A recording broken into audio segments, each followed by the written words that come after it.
Hello kindred longevity lifestyle designers, this is Govin here with secrets of longevity.com. So I noticed recently in the blogosphere, ever since late August, there's been this controversy erupting around a popular supplement which I've recommended people take in the past. I've taken it half dozen or more times in terms of entire bottles of use myself, and that is Fermented Cod Liver Oil. You're probably familiar with it if you've heard of it from the Weston A. Price Foundation has recommended and advocated its use a fair bit. It's actually a product created by a company called Green Pastures, which is a totally separate company than the Weston A. Price Foundation, but they work together quite a bit. I believe at conventions and things, they're one of the major sort of booths that help sponsor the events that they do. Now, I don't know the full history of either of these companies. It's kind of beside the point. We're trying to understand what exactly is going on with this product. I've heard of people remarking that it just tastes absolutely terrible. They can't understand why it would have any benefits. I've heard people say that in the past. Myself included, I didn't enjoy the plain one I once got. That was a mistake. I didn't repeat with the later ones I got. I would always get the flavored ones. It is a very wretched tasting item. I mean, technically, cod liver oil, no matter whether it's fermented or not, seems to always taste bad. So I figured that's just a factor that's maybe heightened a little bit by whatever process they put the oil through. But basically, they charge against them by a report that's very, very in-depth. There's a number of things that are being talked about, and I'll kind of go over them in the video here. But essentially, they're claiming that it is damaged in the so-called fermentation process. There's going to be the creation of various damaged fats, which, when it comes to long-chain omega-3s, DHA and EPA, commonly found in fish products or seafood fats and oils, that is very harmful, the resulting damaged fats that come from those, whereas certain other fats aren't as toxic when damaged the way omega-3s are. Now, whether those are being created or not, again, we need more testing, I believe. But there's the claim that this bad sort of rank flavor within the fermented cod liver oil is a result of all these products, which are basically breaking down, almost like rotting, whereas the argument is that the fermentation process, such as with sauerkraut or other fermented foods, actually creates beneficial compounds. Now, where that line is with any food, because there's a wide range of different fermented products that people take, where that line is between beneficial and harmful is not something that's easily drawn as a set line, because you think about sauerkraut, for instance, there's compounds in there that, such as lactic acid, which are a burden for your body to get rid of. But there's a lot of beneficial compounds, so the benefits technically outweigh the detriments. So at what point does the benefits outweigh the detriments? Is there a risk of botulism? Is there a risk of these other things being created from the rotting material being produced? Now, the report actually says there's no toxic compounds like this, no bacterial or contamination that would be reminiscent of something that you leave in the ditch rotting, some kind of like animal carcass. There is a controlled environment to some degree for however they're processing these cod livers.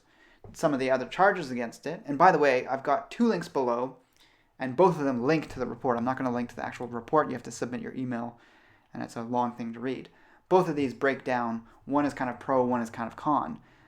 The pro one is just a blogging site called Be Youthful, and I think it does a very accurate sort of condensed breakdown of the report.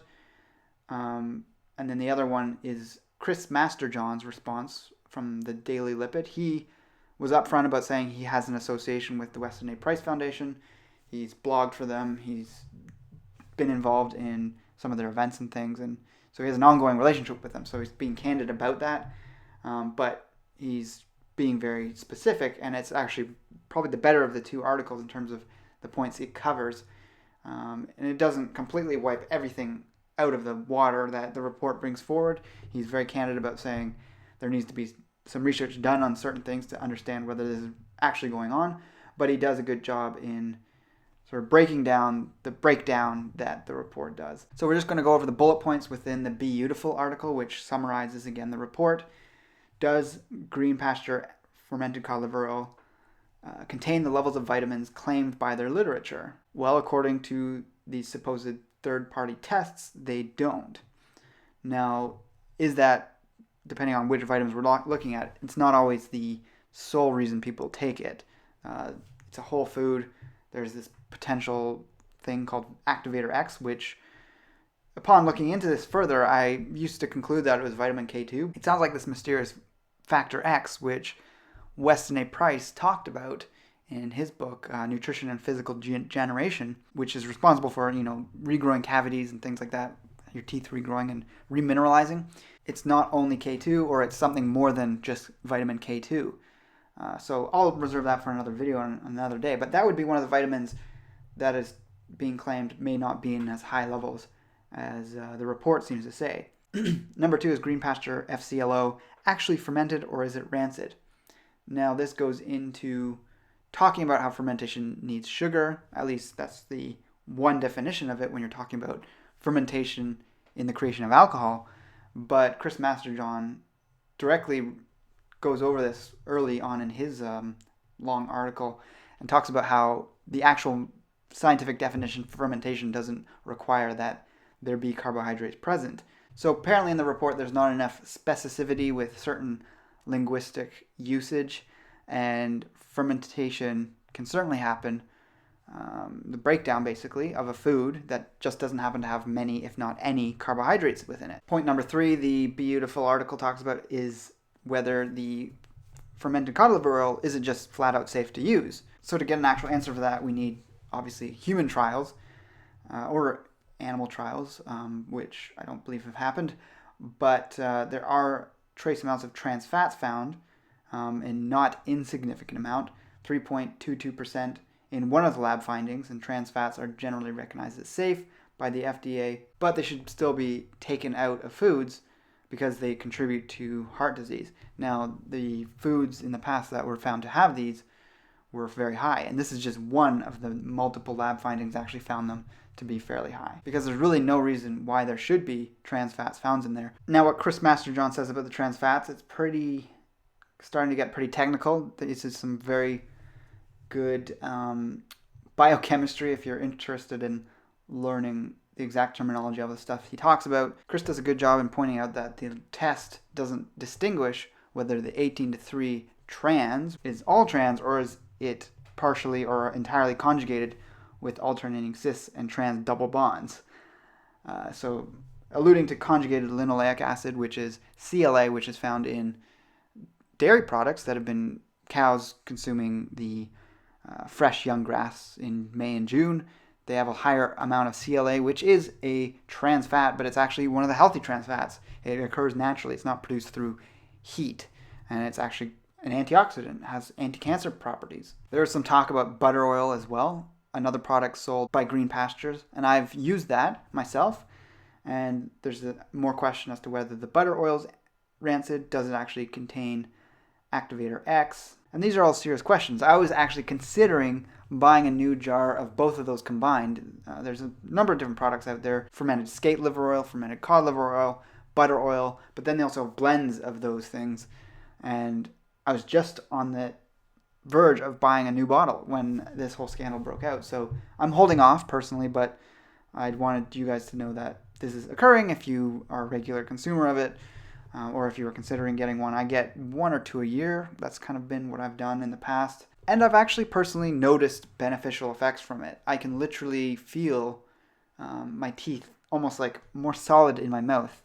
It could be totally psychosomatic for me, but as someone who probably tends more towards getting cavities easier than some people might have stronger resilience in their teeth, this has been something I've used quite regularly to get that feeling of solidity in my mouth and to not get sore points. If I happen to be letting too many simple sugars back into my diet, then that tends to come up over time. So the source of this rancidity and or the trans fats could be added vegetable oil, and there is apparently the potential of this because of the lipid profile indicates a distribution of fatty acids that isn't totally reflective of straight cod liver oil you'd find from other companies. The other thing that this would actually account for, if there was additional oil being added to dilute the product, is that would be why there'd be this lowered quantity of vitamins. That seems to contradict what the company claims exists in the dosage that you're taking it at. So, 1 teaspoon apparently would contain 3,000 international units of vitamin D.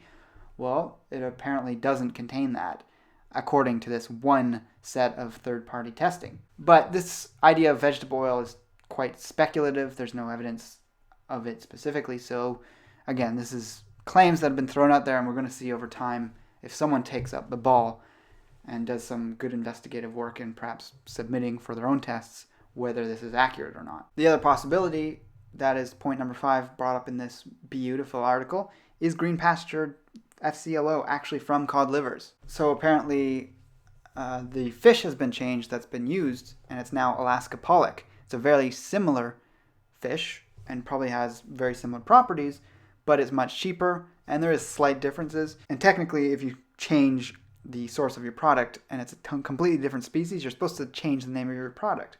So it should be called Fermented Alaskan Pollock Liver Oil at this point. And so in January of 2014, scientists actually changed the genus of Alaskan Pollock to be within the same group as cod, which makes for this to make sense that some companies are actually starting to use Alaskan Pollock in the place of cod. Now, I don't think there's any proof that they're using this, but this is, again, another speculation as to what could be the cause of these odd tests that are coming back with varied results. So I skipped ahead a bit when I was talking about the high vitamin butter oil, but point number 6 is what about it?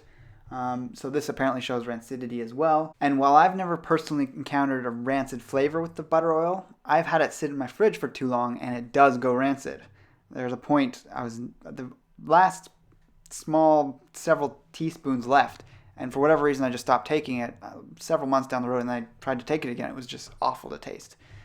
Didn't taste like that anywhere near that at the start, but apparently, some labs came back with whatever they were testing showing rancidity. You can kind of think of high vitamin butter oil kind of like ghee. It's not cooked, it's actually still raw, and it's, I believe, spun to separate the oil from the butter fat and milk solids, but you end up with an even more concentrated type of oil than you would get with ghee, hence why it's called high vitamin butter oil. So not as many concerns with that product, but there's a little bit of one. And point number 7 is, where is WAPF in all of this? And so while Chris Masterjohn, who's associated with WAPF in some degree, has had a very great response and probably the best counter response so far to the charges against this company and their product, but how the Weston A. Price Foundation has failed people, at least what people feel in the blogosphere, is that they're being too harsh or brash and sort of non-transparent in the whole matter. They've talked about actually one test they've sent off to have done, or maybe several, but it's basically second-party testing where they're commissioning a test.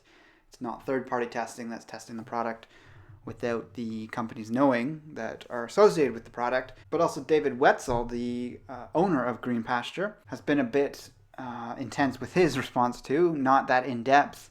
Perhaps just, some people aren't that good at taking criticism and breaking it down and formulating a good response. That's totally understandable.